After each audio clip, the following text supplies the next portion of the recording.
Bom, então, um bom dia para todos. Que Jesus, nosso Divino Mestre, com a sua paz, possa nos abençoar. Primeiramente, eu gostaria de agradecer pelo convite, na pessoa do querido amigo Renato. É uma alegria podermos participar desse evento e que a espiritualidade amiga, então, possa inspirar a cada um de nós, para que sintamos a presença do alto a nos envolver, para que o nosso coração se faça receptivo e possamos realmente renovar o nosso mundo interior, porque é por aí, por esses caminhos, que nós estaremos realmente colaborando com a renovação do mundo como um todo. No livro de Apocalipse, que é o fecho da obra do Evangelho, né, que representa esse horizonte que nos é aberto por Jesus através da mediunidade de João Evangelista quanto ao futuro da humanidade, nós vamos encontrar uma fala muito interessante. Já ao final do livro de Apocalipse, no penúltimo capítulo, capítulo 21, logo no verso 1, nós vamos identificar a fala de João, a verdade do Cristo por meio de João, ele descrevendo, as realidades que experienciava. Ele nos dirá: eis que vi então um novo céu e uma nova terra, porque já o primeiro céu e a primeira terra passaram. Então é interessante pensarmos nessa proposta, nessa visão que João nos apresenta de um novo céu e de uma nova terra. Se fizermos uma retrospectiva da trajetória humana no que diz respeito ao entendimento da terra e do céu, nós vamos ver de fato grandes mudanças. Agora, passados aí mais de 2000 anos do advento do Cristo, do advento do Evangelho, com toda uma série de desenvolvimentos da ciência humana, da pesquisa humana, bem como de novos entendimentos que nos foram trazidos pela espiritualidade maior através da doutrina espírita, do Consolador Prometido, a nossa visão do céu e da terra efetivamente se renovaram por completo. Outrora, era a terra vista como o centro do universo, o único objeto da solicitude de Deus, e nós, os únicos seres aos quais ele voltava aí o seu amor, a sua providência, o seu amparo. Mas passaram-se os séculos. O ser humano avançou em termos de pesquisas, de estudos, de instrumentalidade, e hoje concebemos ou vemos na Terra, do ponto de vista da ciência, a Terra um pequeno grão em meio à imensidade cósmica. Milhares, números incontáveis de sóis, de estrelas, de galáxias, com seus cortejos de planetas menores, próximos, semelhantes, maiores, enfim, uma infinidade de novas terras, de novos planetas.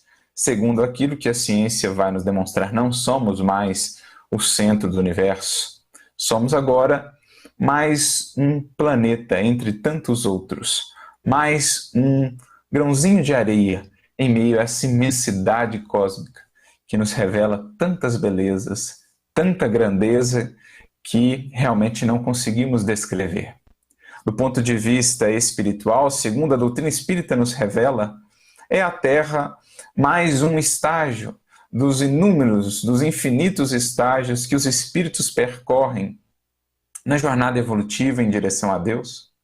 É um planeta que se encontra ainda num estágio de expiação e provas, portanto, mais próximo do início do que propriamente das culminâncias do processo evolutivo, e estamos justamente agora inseridos em um processo de transição, em que esse orbe como um todo e as coletividades que aqui habitam e evoluem passam a um novo estágio, a um novo momento, a um novo degrau dessa infinita escada ascensional em direção a Deus. Então, vemos pela doutrina espírita na Terra não simplesmente um conjunto de matéria agregada, não simplesmente um planeta em si. Vemos aqui uma escola, vemos aqui um hospital, vemos aqui um purgatório, entre aspas, entendido por Kardec como esse local onde somos chamados a purificarmos de nossas imperfeições, a purificarmos de nossas paixões, de nossos vícios, a fim de que venhamos realmente nos habilitar a outras escolas planetárias, a outras faixas de conhecimento e de pensamento que haveremos de abordar mais cedo, mais tarde, segundo os nossos esforços, nesse plano universal da criação. Então, a nossa visão com relação à Terra, ao longo desses séculos, desses milênios, tem se modificado efetivamente profundamente.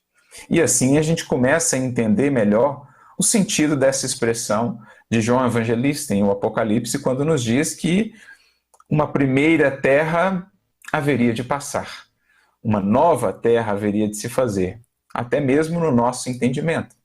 Assim também, o conceito do céu, Emmanuel terá uma mensagem no livro Justiça Divina, capítulo 24, justamente intitulado Céu, em que ele nos dirá que aflitiva e longa tem sido a nossa viagem multimilenária através da reencarnação, a fim de entendermos melhor o conceito de céu.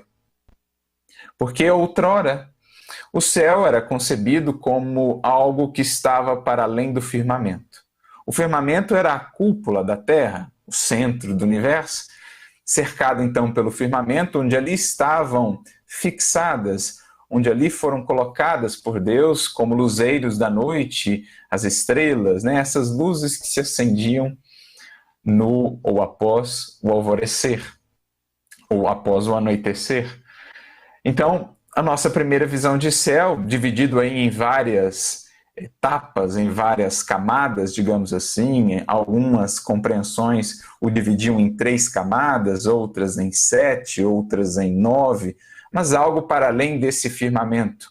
Um local muito bem definido aí no universo, para além daquilo que os nossos olhos aqui poderiam ver e que então acolheria todos os seres eleitos, todos aqueles que foram considerados dignos de morar por toda a eternidade na morada das bem-aventuranças, ao passo que todos aqueles que não foram considerados dignos haveriam então de ser relocados ou lançados nos tormentos pela eternidade afora.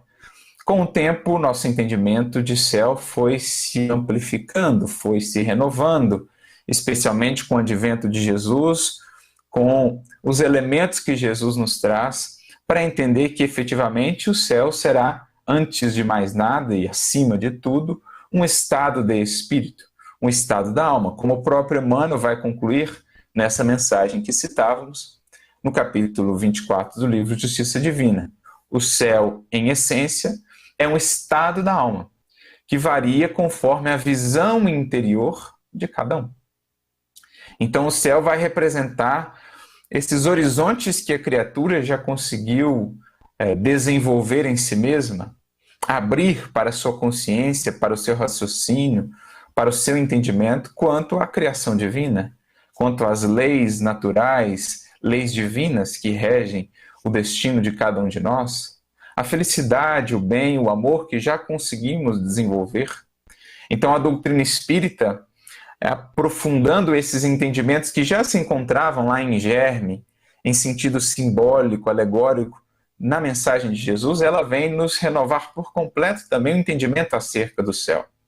Como poderemos ver no capítulo magistral de Allan Kardec no livro Céu e Inferno, capítulo 3, em que Kardec justamente faz um estudo sobre o céu. E em determinado momento do capítulo ele fará a pergunta, então, diante dessa imensidade que a ciência nos abriu, diante desses horizontes infinitos que a doutrina espírita nos revela, né, essa imensidade cósmica, tanto do ponto de vista da criação material, mas sobretudo do ponto de vista espiritual, onde estará o céu? E então Kardec dirá, em nenhuma parte, porque em verdade estará na criatura. 2 espíritos poderão estar no mesmo lugar, muito próximos no universo, e vivendo experiências completamente diferentes. Um poderá se encontrar ali no inferno de suas culpas, de seus remorsos, de seus arrependimentos, ao passo que junto dele poderemos encontrar um espírito vivendo o céu, da felicidade, do bem, da consciência, da comunhão com o Divino Criador. Então o céu também passou ao longo desses séculos, desses milênios, por uma profunda renovação. Passamos a entender melhor o que Jesus lá atrás já nos dizia acerca do reino dos céus, ou também reino de Deus, são expressões similares, sinônimas, quando ele nos dizia que o reino de Deus, em verdade, não está aqui ou acolá, não vem com aparências exteriores, porque o reino de Deus está dentro de nós. Então, do simples ponto de vista dos conceitos, a gente já consegue entender com clareza essa visão que o evangelista nos transmite no Apocalipse, que, mais uma vez relembrando, trata em maneira simbólica e figurada das realidades do porvir da humanidade. É nesse capítulo, por exemplo, o capítulo 21 do Apocalipse, em que ele vai falar também da Nova Jerusalém, que vinha então do alto e fincava bases na terra, como a expressar essa nova humanidade que vai se formando, recebendo esses recursos do alto e materializando-os, concretizando-os através de novos valores, de novas relações, de novos ideais aqui no planeta terreno, aqui entre a humanidade terrestre. Então fala-nos essa obra dessas realidades do porvir que agora estamos vivendo, estamos imersos nisso e muitas vezes não o percebemos com tanta clareza justamente por isso. É preciso nos elevemos pelo pensamento para que, vendo as coisas de mais alto, possamos contemplar o quadro mais inteiro do processo que estamos vivendo agora. Um processo de profundas renovações, com as lutas e os desafios que marcam todo o processo de renovação profunda, de reforma profunda. Nós estamos inseridos nas culminâncias desse processo que, com o Cristo no Evangelho, ganhou um impulso significativo, senão o maior deles, e com o Espiritismo ganha esse impulso final para verdadeiramente podermos cruzar ou atravessar esse processo adentrando em um novo tempo, em uma nova terra, a partir de uma humanidade renovada. Então, do ponto de vista dos conceitos, nós podemos perceber já essa ideia de uma nova terra e de um novo céu que estão a se firmar. Não mais a Terra entendida como o centro do universo, não mais a Terra entendida como, de fato, a nossa morada permanente ou efetiva. Estamos aqui de passagem, entendemos-nos como espíritos, tendo na Terra uma escola, um hospital, mais um degrau do nosso processo de purificação. Essa escola que nos acolhe, que nos propicia recursos para que possamos, avançando nos planos do pensamento e do sentimento, um dia poder merecer estagiar em outros planetas, em outras escolas, em meio à imensidade cósmica. E o céu já não mais visto como um lugar para onde seremos transportados, ou tampouco como uma beatitude indefinida eternidade afora. Muitas vezes marcada pela inércia e pela indiferença, uma vez que poderíamos ter inúmeros seres, muitos deles próximos ou queridos, a sofrer interminavelmente. Pelo contrário, o céu, bem como o inferno, agora entendidos como estados de espírito, que vamos construindo paulatinamente em nós, a partir da abertura para esses horizontes que o Cristo nos traz no Evangelho, a espiritualidade nos revela por meio da doutrina espírita, que então, ao fecundarem, digamos assim, esse nosso mundo interior, nos impelem pelo trabalho, pelo esforço, pela aplicação de tudo que vem sendo recebido em termos de luz, nos impelem a substancializar isso, a concretizar isso na forma de uma nova maneira de ser aqui no mundo. Uma nova maneira de sermos indivíduos, uma nova maneira de sermos humanidade. Eis o processo que se descortina, então, para nós, na renovação desse céu e dessa terra, deixando para trás aquela terra ainda muito marcada pelo materialismo, aquela humanidade ainda muito marcada pelo egoísmo, pelo orgulho, pelas guerras, pelas divisões, pela separatividade. Aquele céu marcado pelo favoritismo, pela indiferença, pela inércia, para então adentrarmos num conceito renovado de céu e de terra mais condizentes com essa nova etapa que somos chamados a experienciar agora enquanto humanidade. Uma terra entendida como estágio de amadurecimento, de crescimento espiritual, escola, hospital, enfim, curso intensivo de aplicação do que no mundo espiritual podemos aprender. E céu é entendido como construção íntima da criatura, que naturalmente abrirá para ela, no ato do desencarne ou após a passagem pelo sepulcro, abrirá para ela outras esferas tão mais sublimes, tão mais diáfanas, tão mais belas e encantadoras, quanto mais profunda tiver sido essa sua experiência de construção do céu. Então olha como é interessante, como o Espiritismo nos lança luz sobre uma fala como essa, simbólica. Porque não fosse esse entendimento, o que compreenderíamos por um novo céu, uma nova terra? Seria um entendimento de que a terra então seria destruída para que outra fosse construída? Como compreenderíamos um novo céu? Seria um outro lugar aí, um outro recanto no universo? Mas à luz do conhecimento que os Espíritos nos trazem, tudo isso se torna mais claro, mais acessível. E ainda um outro aspecto que nos compete frisar, até mesmo para que entendamos o nosso papel em meio a esse processo de deixar para trás uma velha terra e um velho céu, o primeiro céu, uma primeira terra, para adentrarmos efetivamente num novo céu e numa nova terra. Poderíamos entender do ponto de vista espiritual, terra e céu, como representando os limites, como representando as bordas, como representando as faixas entre as quais nós estamos, cada um de nós, a evoluir. A terra a representar o piso onde nós já laboramos, né? Aquilo que nós já conquistamos na nossa jornada espiritual até aqui. São os hábitos, são os valores, são os conhecimentos que já nos permitem operar em determinada faixa, né, de consciência e que já nos permitem vislumbrar a vida, o Criador, o universo a partir desse piso. Como um viajor que, avançando num caminho, subindo uma montanha, pudesse alcançar já determinada altitude. E a partir dessa altitude pudesse vislumbrar o restante, né, do horizonte, do terreno que lhe compete percorrer a partir dessa altitude, podendo ver mais ou menos longe, segundo a altitude que já alcançou. É o piso, portanto, que nós já pisamos. Essa é uma figuração, uma representação dessa terra que nós já alcançamos. Por outro lado, o céu representará o horizonte.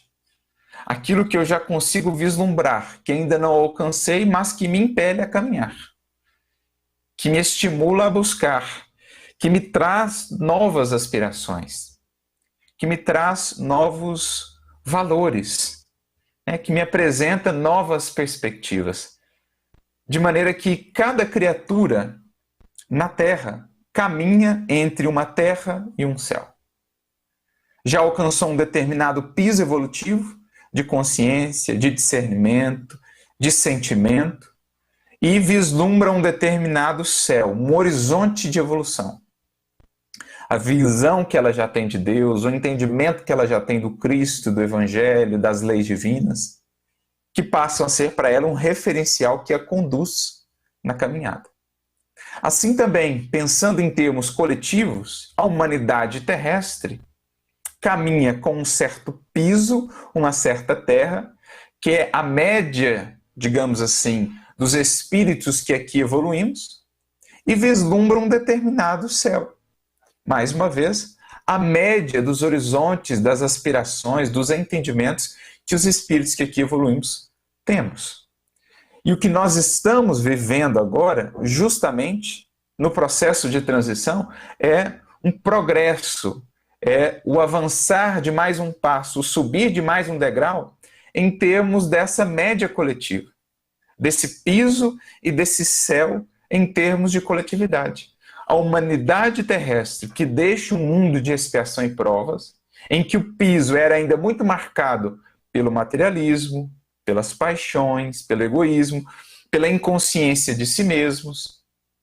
O céu, mesmo os ideais, né, os horizontes, também muito marcados pelos interesses mesquinhos, ou pelos interesses transitórios apenas, pelos projetos que dizem respeito apenas à personalidade, então não saindo muito ainda para horizontes mais vastos. Mesmo o céu, mesmo aquilo que era a busca maior das criaturas, não transcendia muito o plano aqui terreno ainda. Mas agora, enquanto humanidade, especialmente com o advento do Espiritismo, que nos alarga esses horizontes, somos chamados a mudar de piso evolutivo enquanto coletividade terrestre. Nós todos, enquanto humanidade, caminhamos para essa era do Espírito, em que o novo piso que estabeleceremos terá como pilares e fundamentais, como sustentáculos, outros valores, não mais a indiferença, o materialismo, o orgulho, a inconsciência espiritual, o materialismo, mas agora a caridade, o bem, a fraternidade, a indulgência, a humildade. Esse será o nosso novo piso evolutivo. E, naturalmente, um novo céu se nos descortina, porque agora penetraremos mais fundo em toda a riqueza sublime que o Evangelho nos apresenta, que a doutrina espírita, enquanto ciência do infinito, nos apresenta como sendo agora um novo céu para todos nós enquanto humanidade terrestre. É esse o momento que nós estamos vivendo. Mas não chegaremos a isso em termos coletivos, os espíritos nos dirão, se não partirmos disso, ou se não começarmos isso do ponto de vista de cada indivíduo. Por isso, cada um de nós é chamado a renovar a nossa terra, a construir uma nova terra, um novo piso evolutivo, a partir do Evangelho, a partir da doutrina espírita, para que vislumbremos efetivamente novos céus, né? Novas metas, novos ideais superiores, que esse futuro certamente nos abrirá.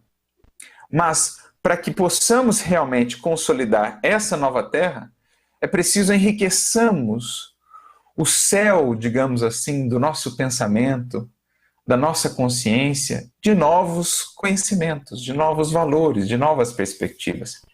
E é aqui, propriamente, que entra o papel do Espiritismo, o papel do Evangelho. É Jesus enriquecendo o céu de nossos ideais, de nossas metas, com novas luzes, com novos propósitos, para que então possamos consolidar uma nova terra, um novo piso evolutivo para cada um de nós. É a doutrina espírita, enquanto Evangelho redivivo, resgatando todo esse manancial do Evangelho a enriquecer-nos o céu de nossa consciência, para que possamos então operar na terra dos esforços de cada dia. Porque assim se dá a evolução no plano de cada indivíduo, como aprendemos no conceito muito interessante que nos é apresentado por André Luiz, no livro No Mundo Maior, o benfeitor Calderaro, lá no capítulo 3 da obra, quando ele nos fala da casa mental, por exemplo, ele nos dirá que ela é formada por 3 andares. Primeiramente, o porão, digamos assim, onde ali estão consolidados os nossos hábitos e os nossos automatismos, representando o passado da criatura, tudo que nós já arquivamos, tudo que nós já construímos até aqui. Teríamos depois o térreo, a representar o nosso presente, o nosso consciente, onde agora estamos operando. Ali estão o esforço e a vontade. Então, nós temos aqui a figura dessa nossa terra, né? O subsolo a representar o nosso subconsciente, o porão aí da casa mental, tudo que já foi consolidado até aqui. O consciente, onde agora nós estamos operando, onde agora nós estamos nos esforçando por nos disciplinar, por trabalhar, por aplicar tudo aquilo que temos recebido no terceiro andar da nossa casa mental, o superconsciente, o nosso futuro, onde ali estão, dirá Calderaro, os ideais e as metas superiores. Onde ali, por meio do estudo, por meio da oração, por meio da inspiração, por meio da busca do entendimento do Evangelho rediviva, a doutrina espírita, nós vamos inundando os nossos horizontes, o nosso céu, de recursos, de luzes, de valores que então trazidos ao campo operacional, à nossa terra, se configurarão um novo piso. Porque essa a grande mágica, digamos assim, entre aspas, do processo evolutivo. É a criatura buscando no superconsciente, nesse céu de horizontes que se abrem pelo seu estudo, pela busca dos valores maiores da vida, que estão ali sintetizados no Evangelho, trazendo isso para o plano operacional da vida aqui, da vida interior de cada um de nós, nós vamos consolidando novos hábitos, novos automatismos, que passam a estabelecer, então, para nós, uma nova terra, um novo piso evolutivo. Quando pensamos isso em larga escala, na humanidade como um todo, nós entramos, então, numa nova terra e num novo céu. Eis o papel capital do Evangelho em nossas vidas e da doutrina espírita. Alimentar-nos com novas ideias, com novos propósitos, com novas aspirações, sempre mais nobres, e estimular a cada um de nós a que venhamos aplicar tudo isso na consolidação de uma nova terra. É esse o processo em que estamos inseridos. Por isso vai nos dizer Emmanuel no livro Fonte Viva, capítulo 41, falando a respeito do Criador, assim como ele acende ou faz brilhar as estrelas fulgurantes no firmamento, desvelando caminhos constelados ao viajor perdido no mundo, ele acende também no céu de nossos ideais novas convicções, aspirações mais elevadas, a fim de que não nos percamos na viagem para a vida superior. Então é por meio desse céu renovado que o Espiritismo nos apresenta, com novos valores, com novas perspectivas para a vida, com um novo sentido, preenchendo o que aqui fazemos realmente de mais amor, de mais luz, de mais discernimento, de mais compreensão. É assim, por esse novo céu, que nós vamos sendo convidados a estabelecer uma nova terra em cada um de nós. É assim que o Espiritismo, laborando nesse plano das ideias, renovando o nosso pensamento, nos compele a desenvolver uma nova vida. Daí a obra de Emmanuel, intitulada Pensamento e Vida.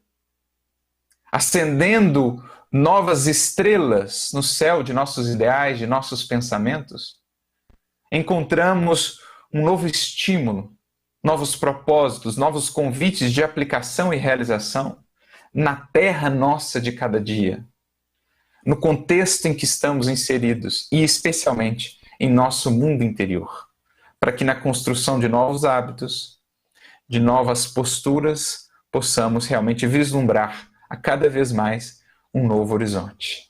E nos converter assim em instrumentos, em canais por meio dos quais o alto possa trazer para a terra essas realidades do reino dos céus. Essas realidades transcendentes da Nova Jerusalém, como está lá no Apocalipse, que então desce para o mundo e finca bases, estabelecendo assim a nova humanidade. É isso que a gente vai ver também em Kardec, quando descrevendo o papel do Espiritismo na regeneração dos indivíduos, na construção desse novo céu e dessa nova terra. Ele vai dizer assim, por exemplo, no livro A Gênese, quando fala desses tempos que são chegados, que o Espiritismo, lá no item 25 do capítulo 18, o Espiritismo ele não cria a renovação social. É a madureza da humanidade que fará dessa renovação uma necessidade. Então, como o Espiritismo atua?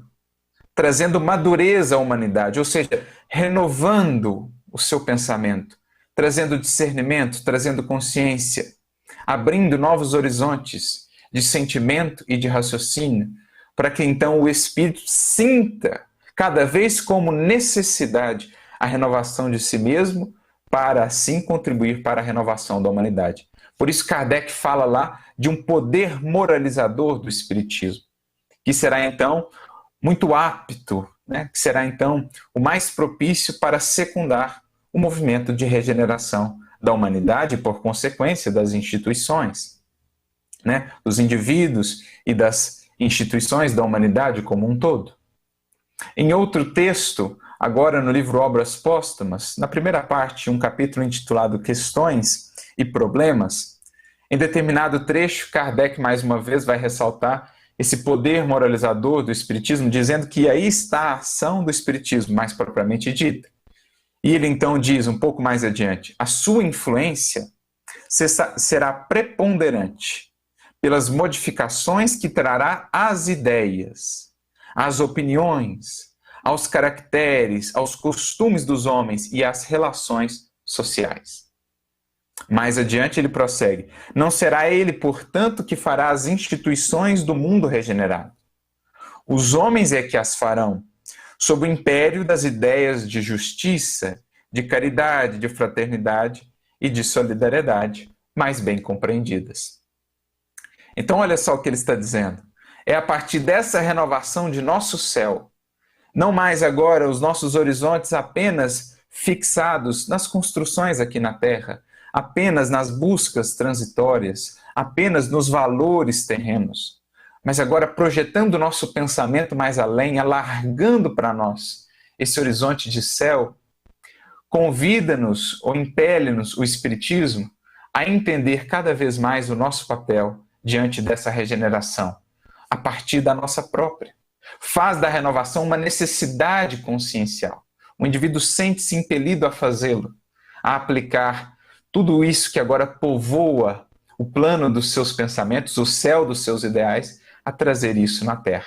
E ele se torna, então, um canal de construção desse novo tempo.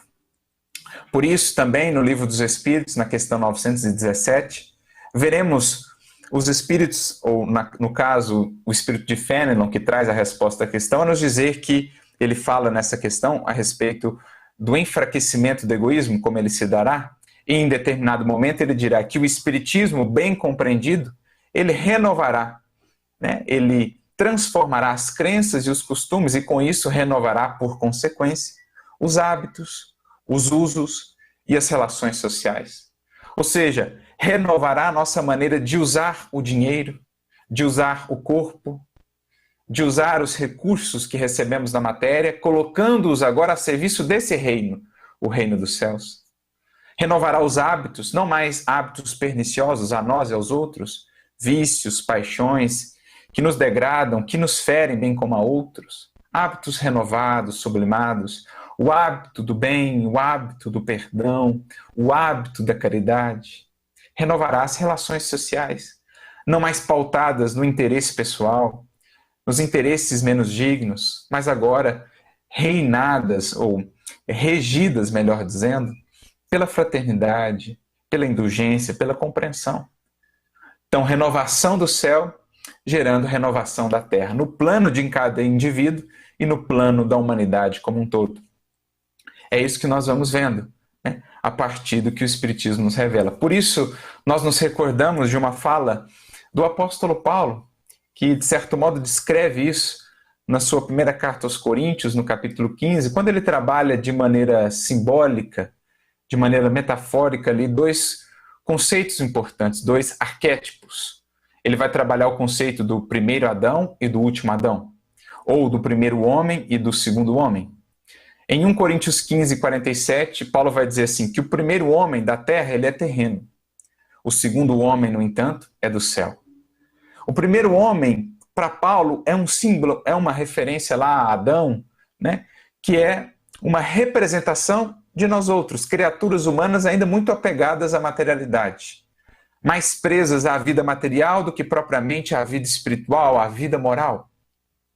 É o que Kardec vai definir no Livro dos Espíritos, o homem carnal, em oposição ao homem moral, que passa a ser então esse segundo homem, que vem do céu celestial, que tem em Jesus o grande referencial. O último Adão, título, é o Cristo, que passa a ser esse modelo do novo ser humano, da nova humanidade celestial. Ou seja, o ser humano que traz o reino dos céus para a terra, construindo assim a nova terra. Por isso, no versículo 49, um pouco mais adiante, ele diz: assim como trazemos a imagem do terrestre, traremos também um dia a imagem.